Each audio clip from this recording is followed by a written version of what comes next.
بسم اللہ الرحمن الرحیم اللہم صل علی محمد النبی الامی وعلی آلہ وسلم تسلیما۔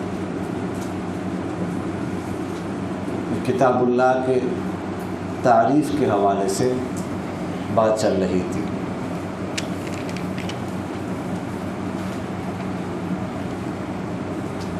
تو ہم ادھر بات کر رہے تھے المکتوب فی المصاحف، اس حوالے سے تو ہم نے عرض کیا تھا کہ اس میں جو ہے نا فی المصاحف میں جو ال ہے عہد کا ہے، اور مراد اس سے قراء سبعہ ہیں جن کے نام کل ہم نے عرض کیے تھے۔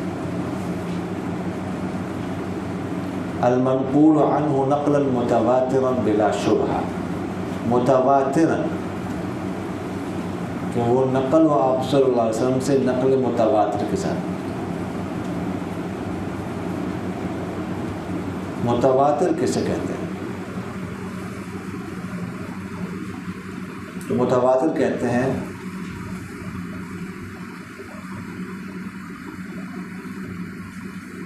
ایسی خبر کہ جس پر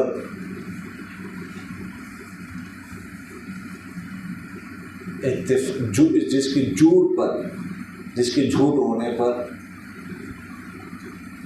ہونے پر اتفاق کر لینے کو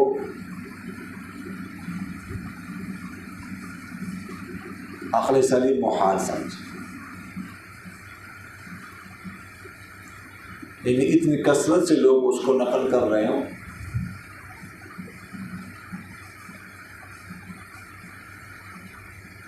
اتنی کثرت سے لوگ نقل کر رہے ہیں کہ سارے لوگ جھوٹ پر متفق ہی نہ ہو سکتے، اتنی کثرت سے۔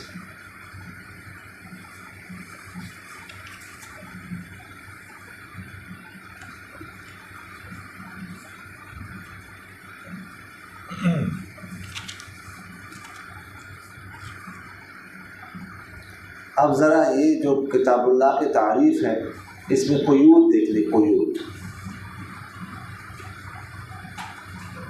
آپ لوگوں نے پڑھا ہے کہ ہر تعریف میں جنس ہوتی ہے، فصل ہوتی ہے، یہ آپ لوگوں نے پڑھا ہے۔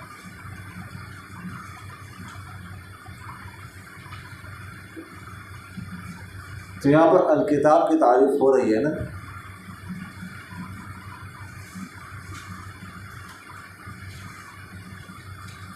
تو فالقرآن یہ جنس ہے،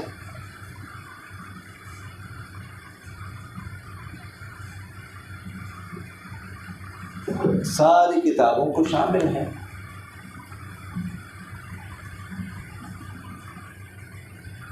قرآن کے دو معنی ہم نے پڑھے ہیں نا کل، یا مقرون کے معنی میں ہوگا اور یا مقرون کے معنی میں ہوگا۔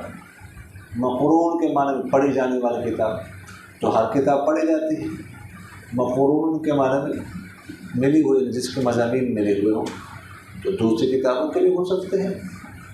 تو اس لیے یہ جنس ہے، تمام کتابیں اس میں کیا ہے بھی شامل ہیں۔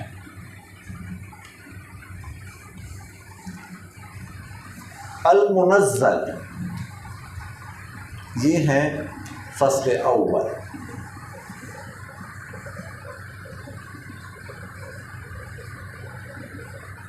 اس سے جو غیر سماوی کتابیں ہیں، یعنی جو نازل نہیں ہوئی،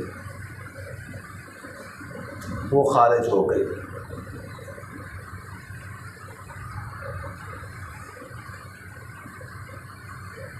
لیکن جو سماوی کتب سماویہ ہے، مثلا انجیل، تورات، زبور، وہ ابھی اس میں داخل ہیں۔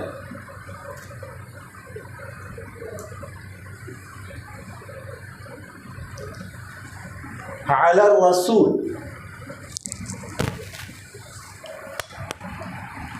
علی الرسول میں جو ال ہے، الف لام ہے، یہ عہد خارجی کا ہے۔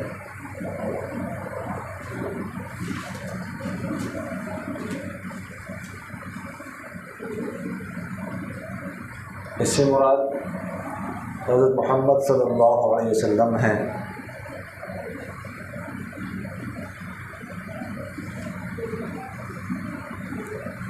اس لیے قرآن کے علاوہ اور کتابیں اس تعریف سے خارج ہو گئی۔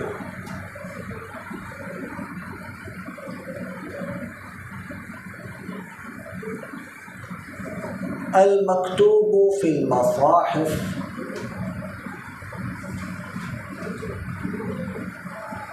کل ہم نے پڑھا ہے کہ مکتوب معنی کس کے ہیں یہاں پر؟ مثبت کے ہیں، یہ ہم پڑھ چکے ہیں۔ تو یہ فصل ثالث ہے، فصل ثالث ہے۔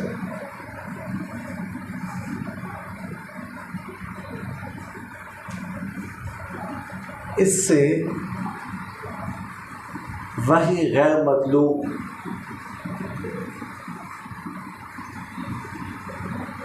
یعنی وحی خفی اور منسوخۃ التلاوت آیات خارج ہو گئی۔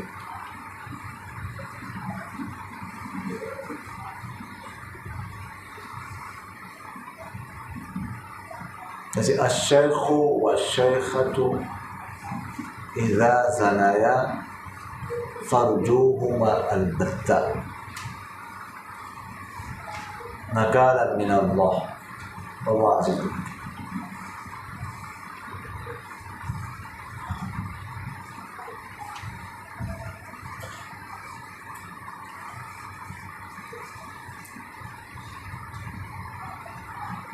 یہ اب اس کی تلاوت منسوخ ہو گئی لیکن حکم اس کا باقی ہے۔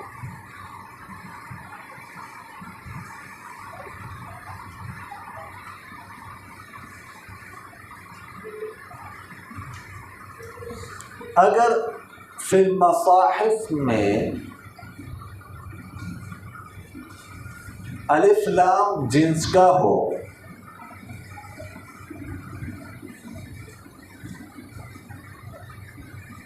تو اس صورت میں قراءت شاذہ اور قراءت مشہورہ،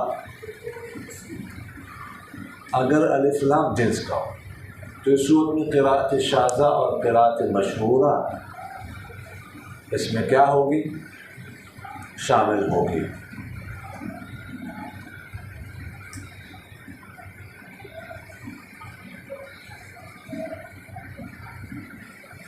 قراءت شاذہ جیسے ابی بن کعب رضی اللہ تعالیٰ عنہ کی قراءت ہے،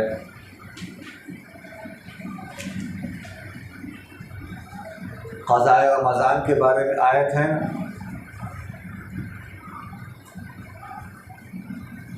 فَعِدَّةٌ مِّنْ أَيَّامٍ أُخَرَ، تو ان کی قراءت میں بھی ایسا متتابعات ہے، فَعِدَّةٌ مِّنْ أَيَّامٍ أُخَرَ متتابعات۔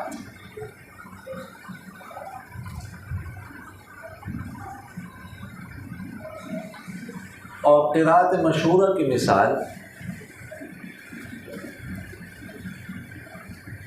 جیسے کہ عبداللہ بن مسعود رضی اللہ تعالی عنہ کی قراءت ہے،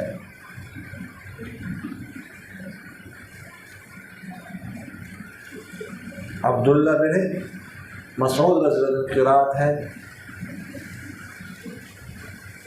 حد سرقہ کے بارے میں ہے کہ السارق والسارقۃ فاقطعوا ایدیہما،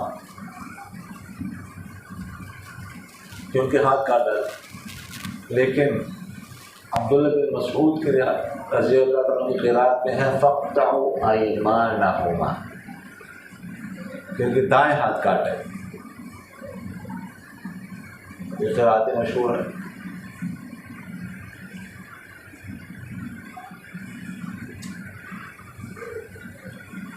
اور اسی طرح عبداللہ بن مسعود رضی اللہ عنہ کی قرات ہے کفارہ یمین کے بارے میں.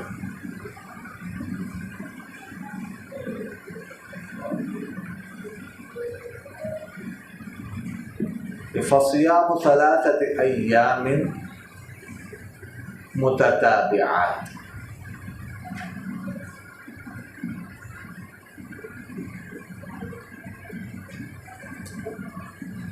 تو یہ قراءت شاذہ قراءت مشہورہ شامل ہوگی اور یہ پھر خارج ہوگی المنقول عنہ نقلا متواترا.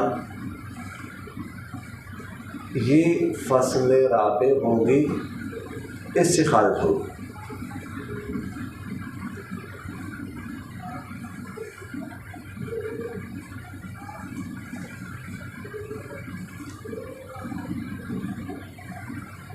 کیونکہ قراءت شاذہ قراءت مشہورہ جو ہے وہ نقل متواتر کے ساتھ نہیں ہوتی، تواتر کے ساتھ نہیں نقل کی جاتی.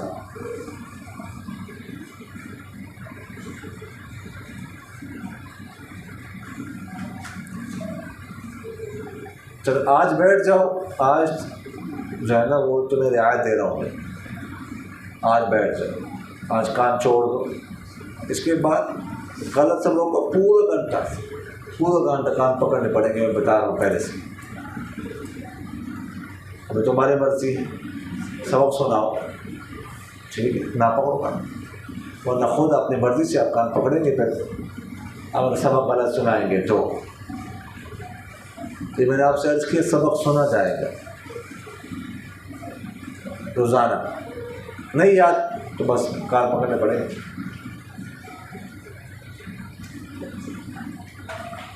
تو اور اگر یہاں پر ال جو ہے الف لام عہد کا ہو، عہدی ہو،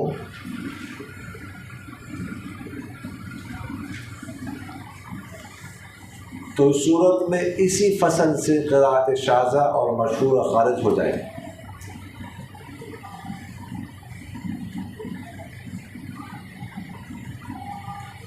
اور المنقول عنہ نقلا متواترا یہ جملہ محض تاکید کے لیے ہوگا. کس لیے ہوگا؟ محض تاکید.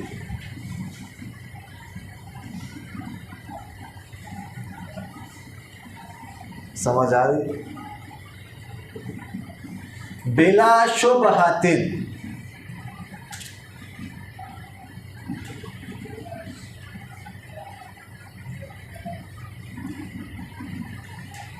جمہور حضرات کے ہاں یہ محض تاکید کے لیے ہے. یہ قید بلا شبہۃ محض تاکید کے لیے ہے.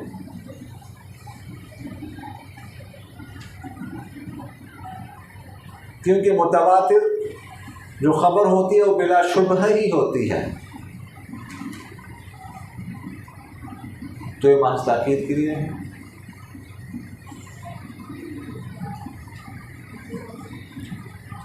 اور امام خصاف رحمہ اللہ کے ہاں یہ فصل خامس ہے. امام خصاف رحمہ اللہ کے کیا ہے؟ یہ فصل خامس. فصل امام خصاف، خا اور صا.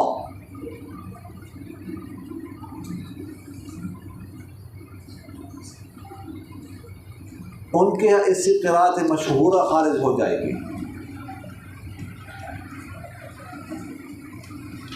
ان کے یہاں قراءت مشہورہ بھی متواتر ہوتی ہے لیکن بلا شبہ نہیں ہوتی. سمجھ آ رہی کہ نہیں آ رہی؟ تو یہ خارج ہو جائے گی. اچھا آگے آپ دیکھ لیجئے، آگے سبق دیکھ لیجئے. وَهُوَ النَّظْمُ وَالْمَعْنَى جَمِيعًا فی قول عامۃ العلماء. فرماتے ہیں وہ قرآن وَهُوَ النَّظْمُ، بعض کتابوں میں ہے وَهُوَ اسم للنظم والمعنى جميعا. سمجھ آنے کے لیے بعض نسخوں میں ایسے ہی ہے نا، یہاں پر آپ کے نسخے میں ایسے، اور یہاں پر وہ نظم جو بشرا کا ہے کہ وہ قرآن نام ہے، الفاظ اور معنی دونوں کا فی قول عامۃ العلماء، عام علماء کے قول کے مطابق،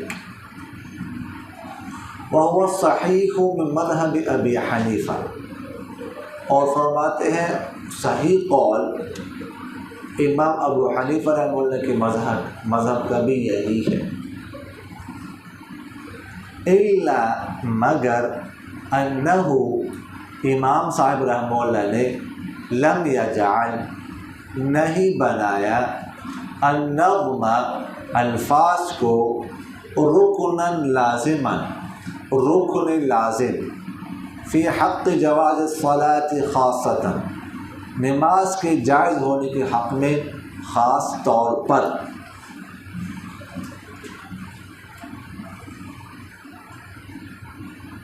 اچھا جی، مصنف رحمہ اللہ قرآن کی تقسیم کرنے سے پہلے، کتاب اللہ کی تقسیم کرنے سے پہلے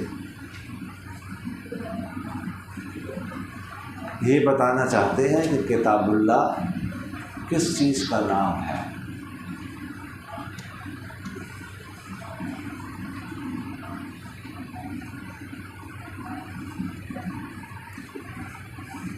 تو فرمایا کہ وہ نظم اور معنی دونوں کا نام ہے۔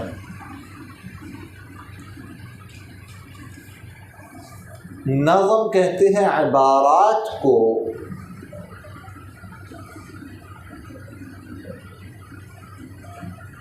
اور ان عبارات کے جو مدلولات ہوتے ہیں، وہ عبارات جن پر دلالت کرتی ہیں، ان کو کیا کہتے ہیں؟ معنی۔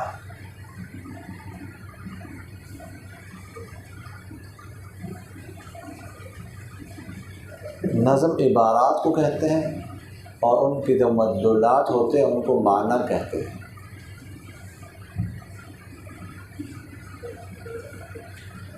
پانی ایک لفظ ہے، نظم ہے، عبارت ہے، کس پر دلالت کرتا ہے؟ وہ ایک لیکوڈ چیز ہے، ٹھیک ہے، جس کو پیا جاتا ہے، سالن وغیرہ میں استعمال کیا جاتا ہے، اور بہت ساری چیزوں میں استعمال کرتے ہیں۔ اسی کو اگر آپ انگلش میں جائیں تو یہی صرف لفظ بن جائے گا، معنی تو یہ واٹر کہیں گے۔ اسی کو اگر آپ عربی میں لے کے جائیں گے تو کیا ہے؟ الماء۔ مدلول ایک ہے، سمجھ آ رہی، لیکن عبارات اور الفاظ یہ بدل رہے۔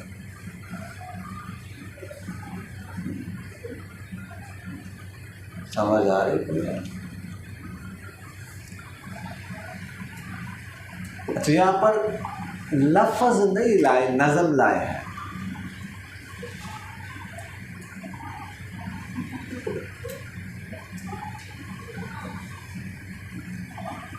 سوئی ادب سے، بے ادبی سے بچنے کے لیے۔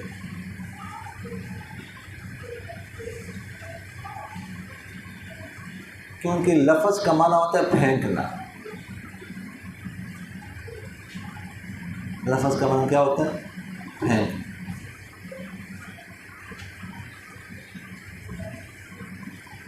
لفظ یلفظ کا معنی کیا ہوتا ہے؟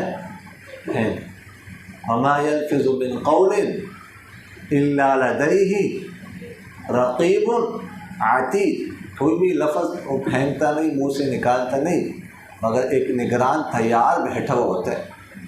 کیا نکالنا ہے؟ وہ ریکارڈ میں آ رہا ہے، اور ڈیٹا اس کا محفوظ ہو رہا ہے، اس کا جواب دینا پڑے گا۔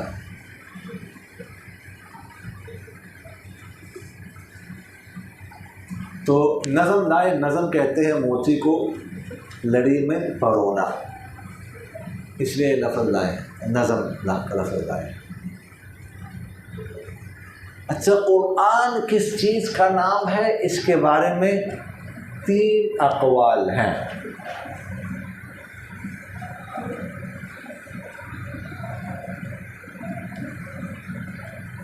پہلا قول ہے کہ قرآن صرف لفظ کا نام ہے۔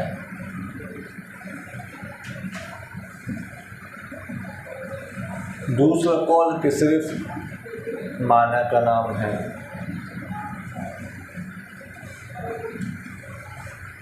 اور تیسرا قول کہ لفظ اور معنی دونوں کا نام ہے۔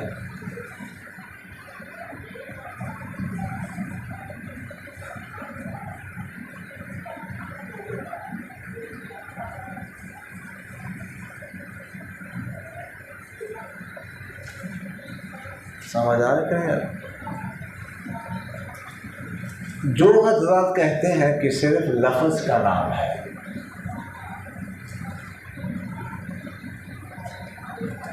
ان کی پہلی دلیل یہ ہے کہ دیکھیے گا، ابھی ہم نے کتاب اللہ کی تاریخ پڑھی ہے،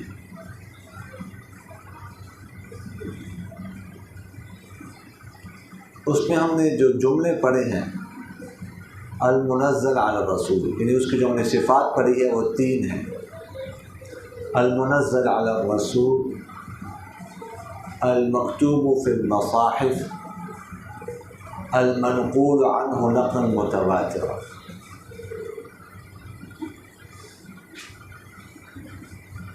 یہ تینوں صفات الفاظ کی ہو سکتی ہیں، نہ کہ معنی کی۔ الفاظ ہی نازل کیے جاتے ہیں، الفاظ ہی لکھے جاتے ہیں، الفاظ ہی نقل ہوتے ہیں۔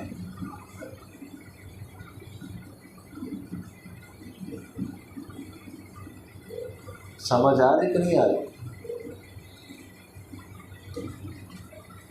دوسری دلیل ان حضرات کی یہ ہے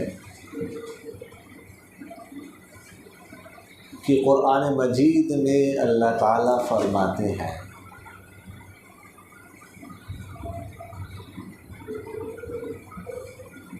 اِنَّا أَنزَلْنَاهُ قُرْآنًا عَرَبِيًّا، کہ ہم نے اس قرآن کو عربی زبان میں نقل کیا ہے۔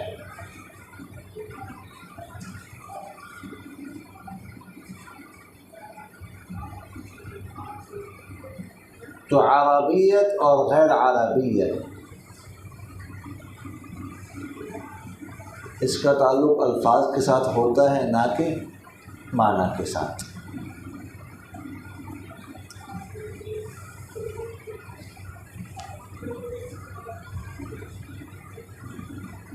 اور جو حضرات کہتے ہیں کہ قرآن صرف معنی کا نام ہے،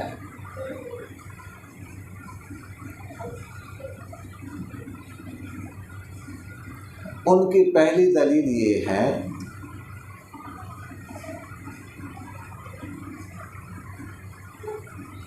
کہ قرآن پاک میں اللہ تعالیٰ فرماتے ہیں اس قرآن کے بارے میں وَإِنَّهُ لَفِي زُبُرِ الْأَوَّلِينَ، کہ یہ قرآن پچھلی کتابوں میں بھی موجود ہے۔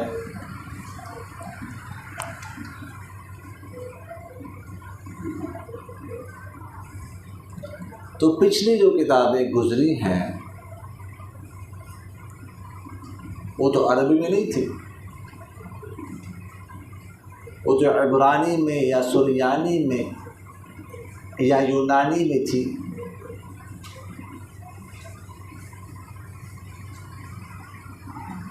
تو اگر پچھلی کتابوں میں موجود ہے تو یہ معنی موجود ہوگا نا، الفاظ تو نہیں۔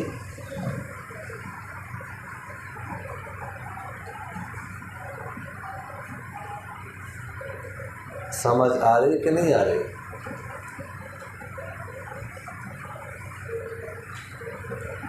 دوسری دلیل ان حضرات کی یہ ہے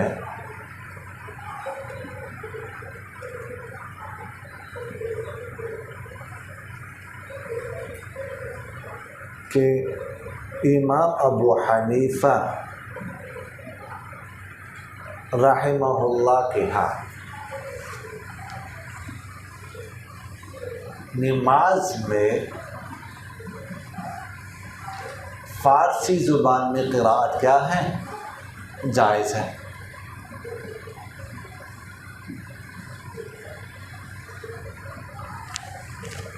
اب فارسی زبان میں جو قراءت ہوگی ظاہر ہے کہ وہ الفاظ تو نہیں ہو سکتے، وہ تو معانی ہوں گے نا۔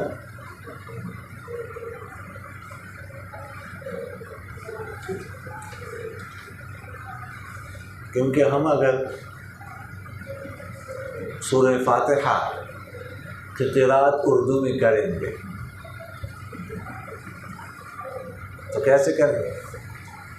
اللہ اکبر، تمام تعریفیں اللہ کے لیے ہیں، اسی طرح قراءت کریں گے۔ جو بڑا مہربان اور بہت مہربان ہے،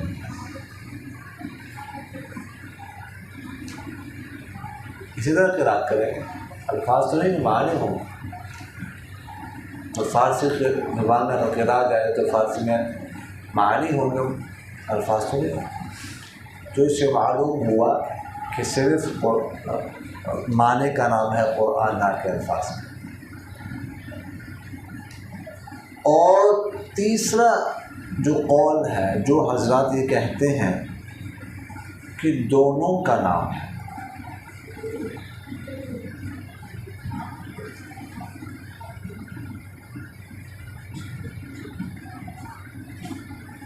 تو ان کے دلائل ان دونوں قول والے حضرات کے دلائل، وہ ان دونوں سے استدلال کر کے کہتے ہیں کہ الفاظ اور معنی دونوں کا نام ہے۔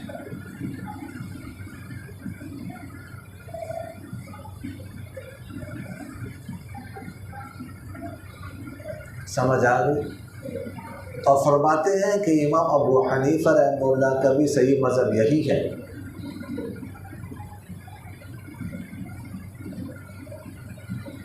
کہ قرآن الفاظ اور معانی دونوں کا نام ہے۔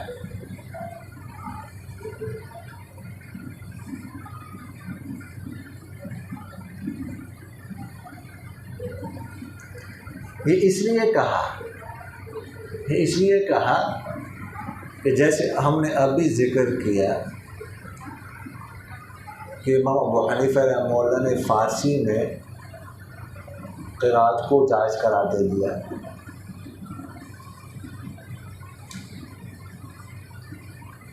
تو بعض حضرات کو یہ خیال ہو سکتا تھا کہ ان کے یہاں قرآن صرف معنی کا نام ہے،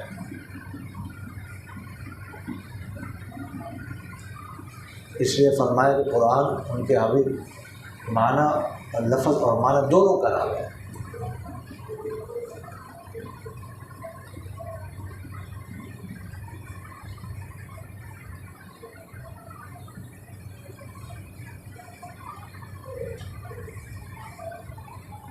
اس کی دلیل کیا ہے کہ صرف معنی کا نام نہیں ہے امام صاحب کے یہاں قرآن؟ اس کی دلیل یہ ہے کہ امام صاحب کے یہاں جنبی اور حائضہ کے لیے فارسی زبان میں قرآن پڑھنا کیا ہے؟ جائز ہے۔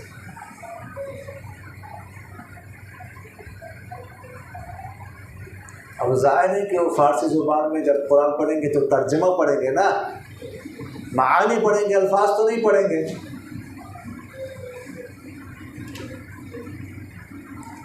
تو اگر قرآن صرف معنی کا نام ہوتا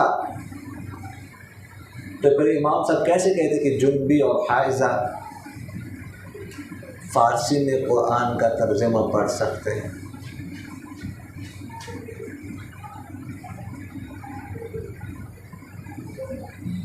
کیونکہ جنبی اور حائضہ قرآن پاک کی تلاوت نہیں کر سکتے، یہ مسئلہ ہے۔ زبانی بھی نہیں کر سکتے، ہاتھ تو ویسے بھی نہیں لگا سکتے۔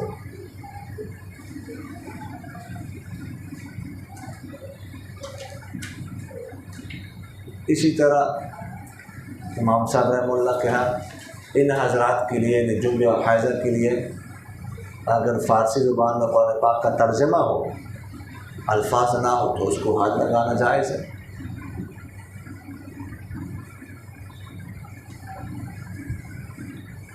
اگر قرآن صرف معنی کا نام ہوتا تو لا یمسہ الا المطہرون، اس کو طہارت کے بغیر ہاتھ نہیں لگا سکتے، تو پھر ان کے لیے ہاتھ لگانا کیسے جائز ہوتا؟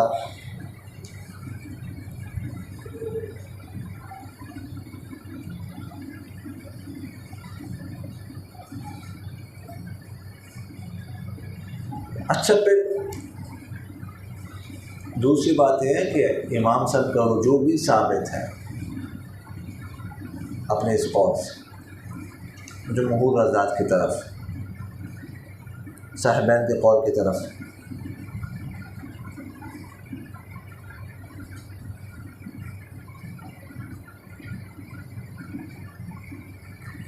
اچھا، پھر سوال یہ پیدا ہوتا ہے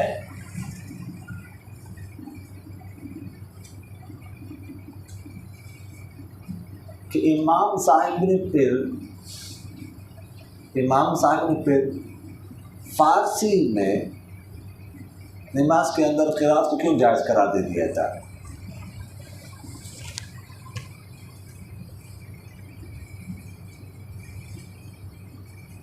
سمجھ آ رہی کہ نہیں آ رہی؟ تو اس کا جواب یہ ہے کہ دیکھیے گا، امام صاحب رحمہ اللہ بہت گہرائی میں جاتے تھے، بہت گہرائی۔ قرآن کے جو الفاظ ہیں نا،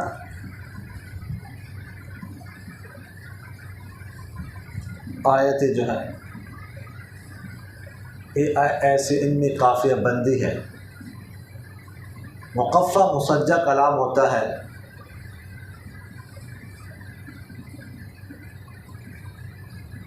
والنجم اذا هوى ما ضل صاحبكم وما غوى فما ينطق عن الهوى ان هو الا وحي يوحى علمه شديد القوى ذو مرة فاستوى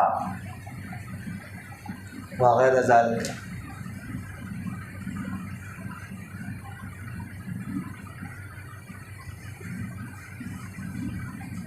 والنازعات غرقا والناشطات نشطا والسابحات سبحا فالسابقات سبقا فالمدبرات امرا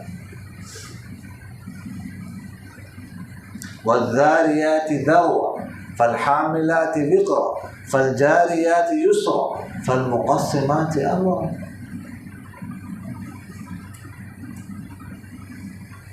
والمرسلات عرفا فالعاصفات عصفا والناشرات نشرا وغیر ذلك۔ تو یہ اتنا خوبصورت کلام ہے، مقفع مسجع کلام ہے کہ پھر بندے کا ذہن الفاظ کی طرف چلا جاتا ہے، خشوع و خضوع میں فرق آ سکتا تھا۔ تو اس لیے امام صاحب نے کہا کہ فارسی میں قرات کرے تاکہ خشوع و خضوع کسی کا خراب نہ ہو۔ سمجھ آگے کہ نہیں ہے؟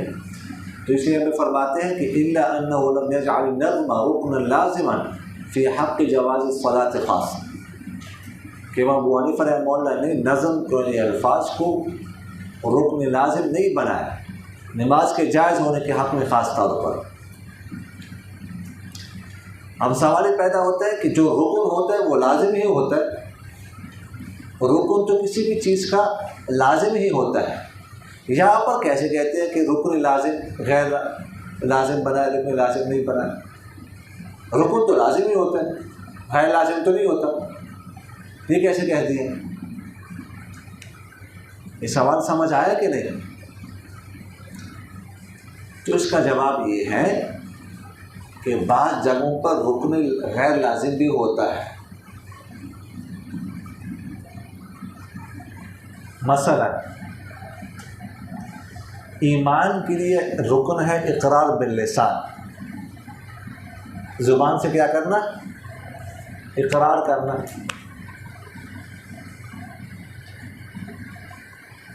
لیکن یہ رکن لازم نہیں ہے، غیر لازم ہے. اکراہ کی صورت میں ساقط ہو جاتا ہے. اگر کسی نے زبردستی کی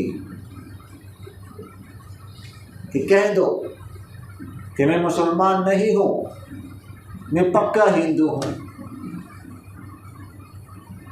میں پکا یہودی ہوں، میں پکا ٹکا عیسائی ہوں، گن پکڑ کے اگر نہ مار دیں گے تو جو قتل کر دیں گے، تو یہ کہنا جائز ہے. کلمہ کفر اختیار کرنا کیا ہے؟ جائز. تو دیکھ اقرار باللسان تو ثابت ہو گئے، لیکن تصدیق قلبی رکن لازم ہے، وہ ثابت نہیں ہو سکتے. دل میں ایمان ہو تو جائز. دل میں تو ایمان ہے، زبان سے اوپر سے کہہ رہے ہیں. اب دیکھو یہاں پر پتہ چل اقرار باللسان غیر لازم، تصدیق قلبی لازم. تو رکن کبھی کبھار غیر لازم بھی ہو سکتا ہے. سمجھ آگے کہ نہیں ہے؟ وما علینا الا البلاغ.